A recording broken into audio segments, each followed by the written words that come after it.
안녕하십니까. 법무법인 차원의 진혜원 대표 변호사입니다. 저희 법무법인 차원은 부동산 소송에서 다수의 승소 경험과 전문성을 바탕으로 관련 사안들에서 정확한 판단을 제시하고 성공적인 결과를 만들어 왔습니다. 오늘은 부동산 분쟁 중에서도 상가 권리금과 관련한 내용을 말씀드리겠습니다.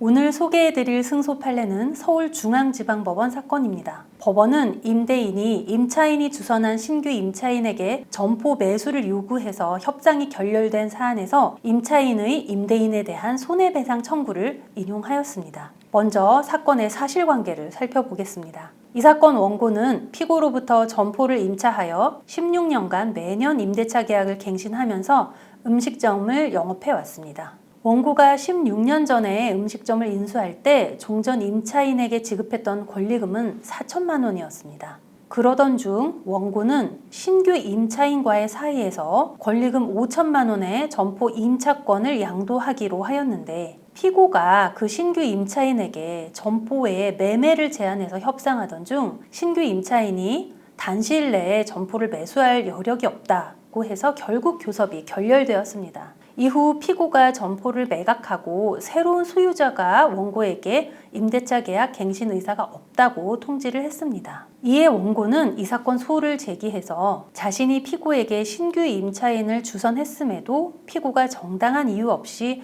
신규 임차인과의 임대차 계약 체결을 거절함으로써 자신의 권리금 회수를 방해했다고 주장해 손해배상을 청구하였습니다. 이에 대한 서울중앙지방법원의 판단을 살펴보겠습니다. 법원은 피고와 신규 임차인 사이에서 교섭이 결렬된 주된 이유는 피고가 임대차보다 이 사건 점포의 매각을 선호해서 신규 임차인이 점포를 매수할 경우에 한해 협상하겠다는 입장을 고수했기 때문이고 음식점 인수를 위해 임대차를 희망했던 신규 임차인 입장에서 단시일 내 점포를 매수할 여력이 없어서 임대인의 요구를 수용할 수 없었던 것이므로 피고는 원고가 주선한 신규 임차인이 되려는 자와의 임대차 계약 체결을 거절해서 원고의 권리금 회수 기회를 방해한 것이다 라고 판단했습니다. 따라서 법원은 상가임대차법에 따라서 피고는 원고가 입은 손해를 배상해야 한다고 판시했습니다. 손해배상액을 보면 상가임대차법 제10조의 4, 제3항에서 신규 임차인이 임차인에게 지급하기로 한 권리금과 임대차 종료 당시 권리금 중에서 낮은 금액을 넘지 못한다라고 규정하고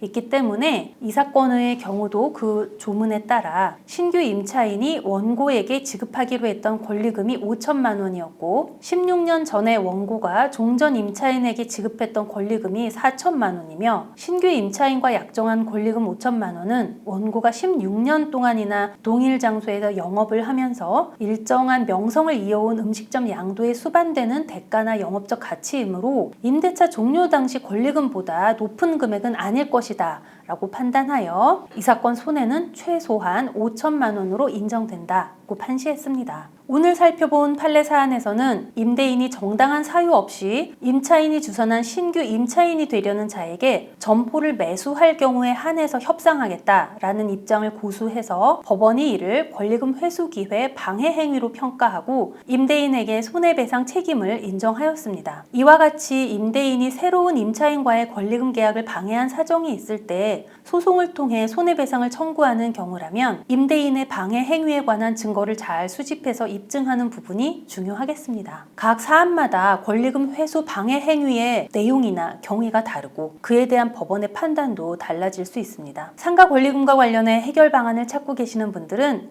저희 법무법인 차원으로 연락 주시기 바랍니다. 그간 부동산 분쟁에서 다수의 승소 경험과 전문성을 바탕으로 최선의 도움을 드리겠습니다. 감사합니다.